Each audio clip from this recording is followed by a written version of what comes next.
사람들이 땅 위에 늘어나기 시작하더니 그들에게서 딸들이 태어났다. 하나님의 아들들이 사람의 딸들의 아름다움을 보고 저마다 자기들의 마음에 드는 여자를 아내로 삼았다. 주님께서 말씀하셨다. 생명을 주는 나의 영이 사람 속에 영원히 머물지는 않을 것이다. 사람은 살과 피를 지닌 육체요, 그들의 날은 120년이다. 그 무렵에 그 후에도 얼마 동안 땅 위에는 넵피림이라고 하는 거인족이 있었다. 그들은 하나님의 아들들과 사람의 딸들 사이에서 태어난 자식들이었다. 그들은 옛날에 있던 용사들로서 유명한 사람들이었다.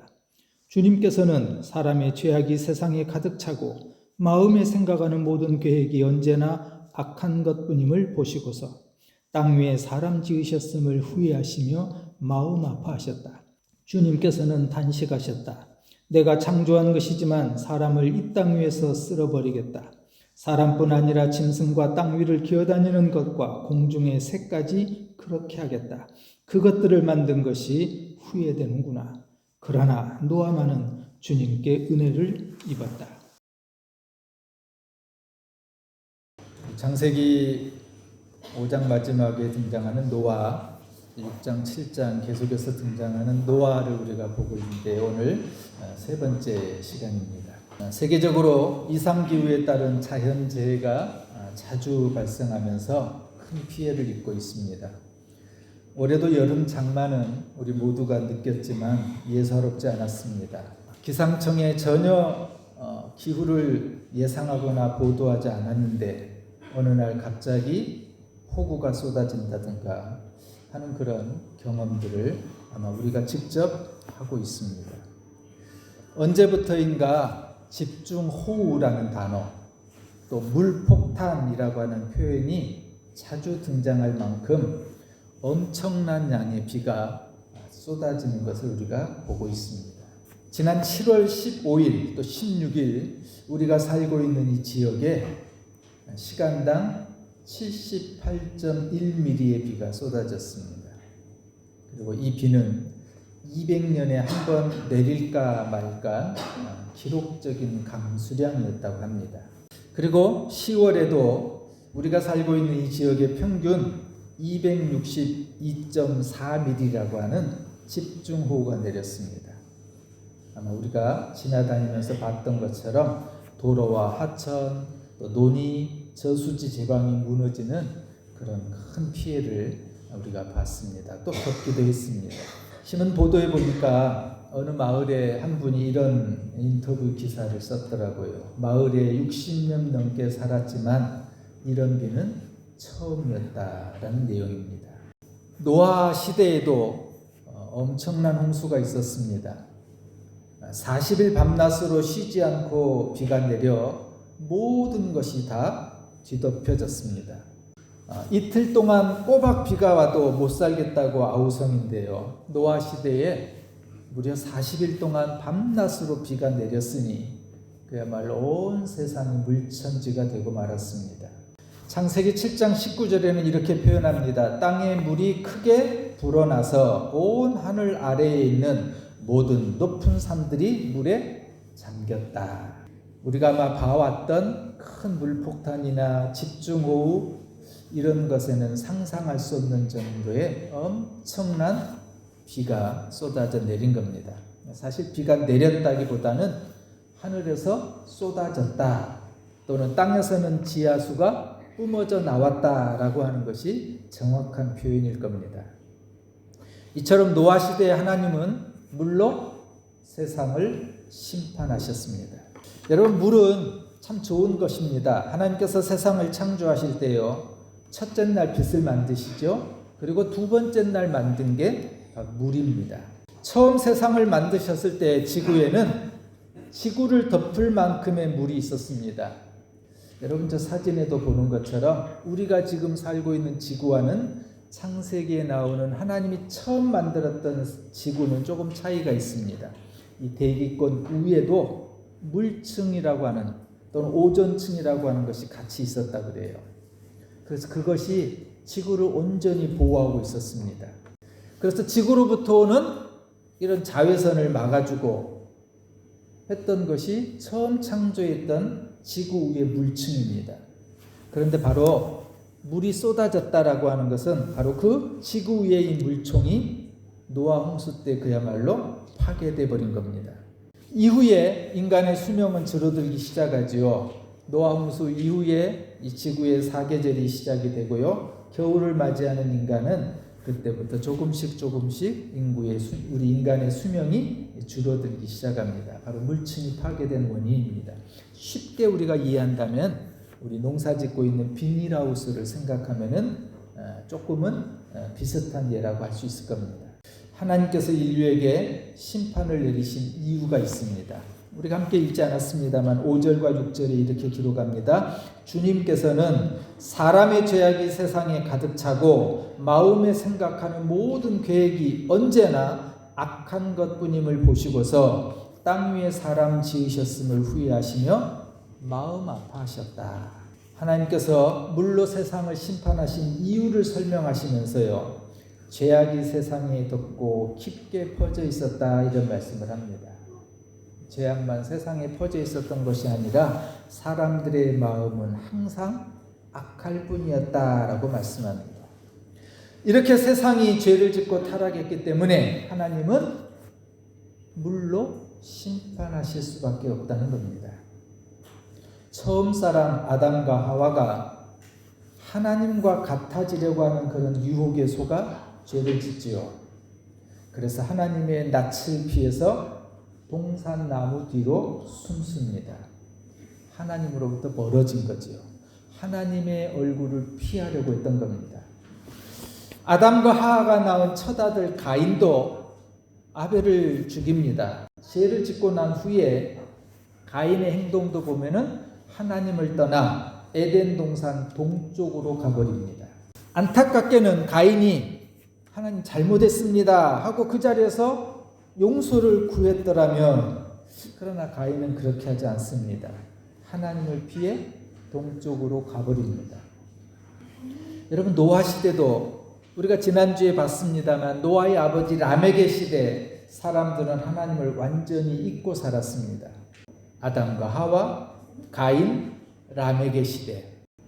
공통점은 하나님으로부터 조금씩 멀어지고 피하고 도망갔다는 거죠. 성경이 말하는 죄가 바로 그겁니다. 하나님 없이 살아가는 것, 하나님을 피하는 것, 하나님께 시선을 두지 않는 것, 그것이 성경이 말하는 죄입니다. 사랑하는 여러분, 오늘 주일에 예배 자리에 나오신 여러분을 축복합니다. 하나님과 가까이 하는 것, 최소한 내가 죄 짓지 않게 해서 하나님을 만나고 하나님을 예배하고 하나님의 자리에 나온 것, 하나님은 여러분을 기억하시고 그리고 여러분의 삶을 보장하시고 여러분의 평생을 하나님이 도와가실 겁니다. 우리가 주일을 기억하고 하나님의 이름을 부르며 예배하기에 교회에 나왔다는 것, 하나님과 멀어지지 않으려고 하는 겁니다.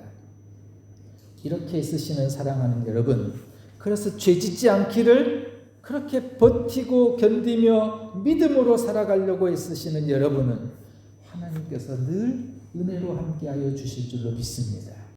오늘 6장 1절과 2절에 보면은 하나님의 아들들과 사람의 딸들이라는 표현이 나오는데요. 세 번역으로 제가 1절과 2절을 이렇게 읽어보겠습니다. 사람들이 땅 위에 늘어나기 시작하더니 그들에게서 딸들이 태어났다. 하나님의 아들들이 사람의 딸들의 아름다움을 보고 저마다 자기들의 마음에 드는 여자를 아내로 삼았다.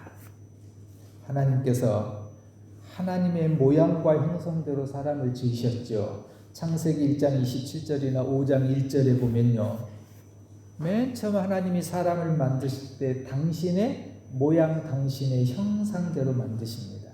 그리고 하나님께서 곧바로 그들에게 복을 주셔요. 그런데 인간이 죄를 지은 후에는 하나님의 형상대로 사람이 태어나지 않습니다. 창세기 5장 3절에요.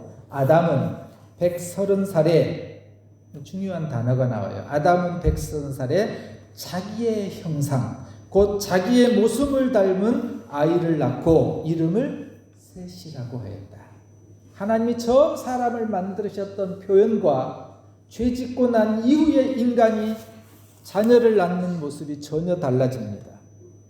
창세기 1장 27절에 하나님이 당신의 형상대로 사람을 창조하셨으니 곧 하나님의 형상대로 사람을 창조했다. 그런데 죄 짓고 났으니 죄가 들어온 인간에게는 하나님의 형상이 아닌 아담 자신을 닮은 인간의 모습을 닮은 아이를 낳기 시작합니다. 여러분, 우리는 부모로부터 태어나기 전에 여러분이 선택해서 내가 얼굴이 하얀 백인종으로 태어나야지, 아니면 흑인종으로 태어나야지 그렇게 결정하지 못합니다. 이미 우리의 부모가 결혼해서 우리를 낳을 때는 이미 우리는 황인종으로 태어날 수밖에 없는 그런 염색체를 가지고 태어났습니다. 마찬가지로 우리가 태어나기 전부터 죄의 염색체가 들어있는 사람의 형상대로 우리는 태어날 수밖에 없다는 겁니다. 여러분, 인간의 형상대로 태어났다는 이 성경의 표현은 뭐냐면은 우리 모두가 다 죄인의 모습을 가지고 이 땅에 태어났다라는 이야기입니다. 그래서 인간은 태어나기 전부터 죄인입니다. 2절에 보면은 중요한 두 단어가 나옵니다. 하나님의 아들들과 사람의 딸들입니다. 사람의 딸은 죄를 짓고 하나님을 피해 떠나간 가인의 후손입니다. 아담과 하와가 하나님을 피해서 숨었던 것처럼, 가인이 에덴 동작으로 도망가 버렸던 것처럼, 라멕의 시대 사람들이 하나님을 전혀 알지 못하고 하나님으로부터 떠나버렸던 것처럼 바로 사람의 딸들이 하나님을 떠나간 사람들입니다. 죄인의 모습으로 태어난 사람들, 그것이 바로 성경이 말하는 사람의 딸들입니다. 그러나 하나님의 아들들은 같은 죄인이지만 하나님으로 돌아오려고 하는 사람들입니다. 세상에는 두 부류의 사람이 있죠. 하나님으로부터 멀어져 가는 사람이 있고요, 죄인이지만 이렇게 우리가 거룩하고 복된 주일을 기다리고 하나님의 이름을 부르며 예배하고 하나님 앞에 나오려고 하는 사람들. 그런데 이렇게 하나님을 찾았던 하나님의 아들들이 사람의 딸들의 아름다움을 보게 됩니다. 하나님을 찾는 것보다 먹고 사는 것에 우선했다는 겁니다. 그래서 봤다라는 것, 그리고 자기의 마음대로 마음에 드는 사람을 골랐다라는 얘기는 철저하게 하나님보다 사람의 기준, 세상을 따라서 세상이 우선이었다는 겁니다. 세상에 좋아 보이는 것들을 보고 아내를 삼습니다. 이렇게 하나님의 아들들이 세상을 따라갈 때 하나님은 후회하시고 탄식하십니다. 3절에요. 주님께서 말씀하셨다. 생명을 주는 나의 영이 사람 속에 영원히 머물지는 않을 것이다. 가슴 아픈 슬픈 말씀입니다. 생명을 주는 나의 영이 사람 속에 영원히 머물지는 않을 것이다. 나의 영이 사람 속에 머물지 않을 것이다 라는 하나님의 말씀, 그게 바로 하나님의 심탕입니다. 여러분, 성령이 떠난다는 것은 무서운 말씀입니다. 우리가 죄를 따라 하나님보다 세상을 좋아하고 눈에 보이는 대로 살아가고 마음대로 살아갈 때, 그렇게 세상을 섬기고 세상을 바라보면서 살아갈 때 하나님께서 뭐라고 말씀하시냐면요, 나의 영이 더 이상 영원히 너희들에게 머물지 않을 것이다. 여러분, 그렇게 말씀하시는 하나님을 한 번쯤 생각해 보신 적 있으십니까? 얼마나 하나님 마음 아파하시고 얼마나 한탄하시고, 당신이 세상을 만드시고 사람을 지으시면서 참 보기 좋았더라, 특별히 사람을 만드시고는 하나님 보시기에 참 좋았다라고 말씀하셨던 그 사람이 하나님을 떠나갈 때 하나님도 후회하시고 탄식하셨다는 얘기입니다. 그들의 날은 120년이다. 이 말씀은 120년이 지난 후에는 심판이 온다는 말씀입니다. 사랑하는 여러분, 우리가 기도할 때요, 우리가 이렇게 예배하고 하나님 자리에 나올 때 우리의 마음에 그런 소원을 가지시기 바랍니다. 하나님의 영이 내게서 떠나지 않기를. 하나님, 주의 영이 나를 붙잡으시고 나를 주장하시고 내게서 떠나지 마옵소서. 사랑하는 여러분, 권면합니다. 여러분의 가정에도 성령이 떠나지 않기를 기도하시기 바랍니다. 가정마다 우리 자녀들마다 성령 받고 하나님의 사람이 되어 하나님을 위해서 살아가는 하나님의 백성 되게 해달라고 기도할 수 있기를 바랍니다. 오래전부터 예수 믿었다 해도요, 내가 교회를 위해서 주의를 위해서 열심히 섬기고 일했다 해도 성령이 떠나면 우리는 빈 껍데기에 불과합니다. 소원 9개는 사랑하는 여러분, 우리가 교회를 위해서 기도할 때도요, 성령님 우리 교회를 떠나지 마시고 우리 교회 모든 구석구석에 이 교회 안에 주의 영으로 충만케 해주십시오. 기도할 수 있는 그런 소원을 저와 여러분이 품기를 소망합니다. 언젠가 우리도 하나님의 심판 앞에 서는 날이 분명히 올 것입니다. 그리고 하나님의 심판은 반드시 오게 되어 있습니다. 한편으로는 그것이 무섭기도 합니다. 예수 적당하게 믿어서는 안 된다는 거죠. 하나님과 멀어지지 않게 해서 더욱 예배를 사모하시고 하나님의 말씀 가까이 하시고 그의 복음을 위해서 살아가는 저와 여러분 되기를 간절히 축원합니다. 하나님은 탄식하시면서요, 후회하시면서 이런 말씀을 하십니다. 5절, 6절, 7절에 보면은요, 주님께서는 사람의 죄악이 세상에 가득 차고 마음에 생각하는 모든 계획이 언제나 악한 것뿐임을 보시고서 6절, 땅 위에 사람 지으셨음을 후회하시며 마음 아파하셨다. 7절입니다. 주님께서는 탄식하셨다. 내가 창조한 것이지만 사람을 이 땅 위에서 쓸어버리겠다. 하나님께서 사람의 죄가 가득 차게 되자 세상을 쓸어버리겠다라고 하십니다. 후회하시며 마음 아파하셨고 탄식하십니다. 그리고 하나님 그렇게 말씀합니다. 후회되는구나. 안타까워하시는 하나님의 심정입니다. 감히 우리가 이 하나님의 마음을 알 수 없지만 하나님은 그렇게 후회하시고 마음 아파하시고 탄식하십니다. 당신이 직접 창조한 모든 것을 쓸어버리기로 하신 하나님, 여러분 그 하나님의 마음이 얼마나 괴로우셨을까요? 왜 하나님은 그런데 이렇게 심판하시고 왜 이렇게 하나님은 심판하시려고 하셨을까요? 왜 하나님은 그렇게 마음 아파하시면서 탄식하면서 후회하시면서 심판하겠다고 하실까요? 다시 세상을 새롭게 하고 싶으셨던 겁니다. 하나님의 심판은 그래서 하나님의 사랑입니다. 역설적이지만 후회되는구나, 탄식하시면서 쓸어버리겠다고 하시는 이 하나님의 탄식은, 하나님의 심판은 우리야 다시 세상을 우리를 통해서 하나님의 사람들을 통해서 다시 시작하고 싶으셨던 하나님의 사랑이었습니다. 그리고 하나님의 눈에 들어온 사람이 있었습니다. 그게 바로 위로라는 이름의 뜻을 가진 노아입니다. 하나님 그렇게 후회하시고 한탄하시고 내가 만든 것이지만 쓸어버리겠다라고 하시면서 그러나 노아만은 달랐다는 겁니다.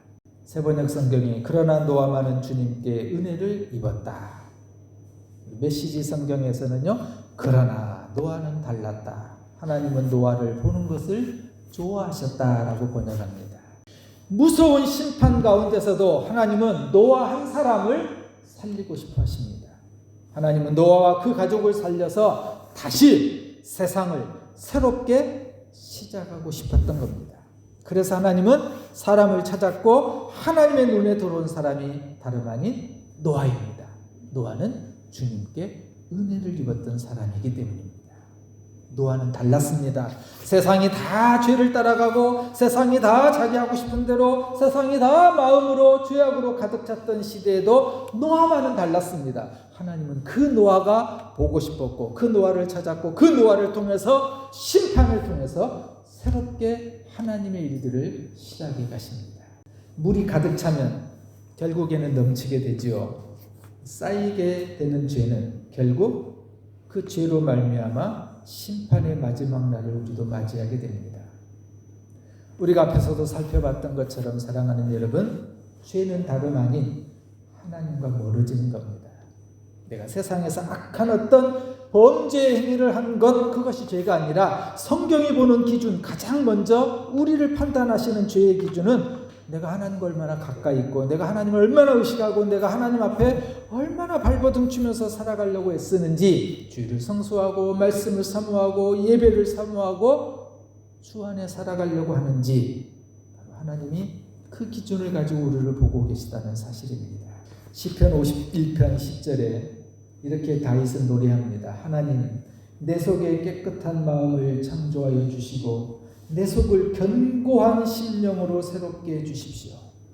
오늘 저와 여러분이 이 악한 시대에도 또다시 하나님이 노아 시대처럼 다시 심판하시려고 하는 이 무서운 세대 가운데서도 오늘 다윗처럼 이렇게 주의 성령을 사모하며 살아가는 저와 여러분 되시기를 소원합니다. 하나님의 불의 심판이 내리는 그 세상의 마지막에 그러나 하나님의 은혜를 받던 노아처럼 저와 여러분이 하나님의 은혜를 입고 살아가는 하나님의 눈에 들어오는 사람 되기를 소원합니다. 노아 보는 것을 좋아하셨던 하나님, 오늘 예배 가운데 나오신 저와 여러분을 좋아하시고 보고 싶어 하시는, 그래서 믿음으로 살아가는 저와 여러분 되시기를 소원합니다. 하나님께서 우리 가정과 우리 교회를 보는 것을 좋아하시는 은혜로운 교회, 은혜로운 가정 되시기를 주님의 이름으로 간절히 축원합니다.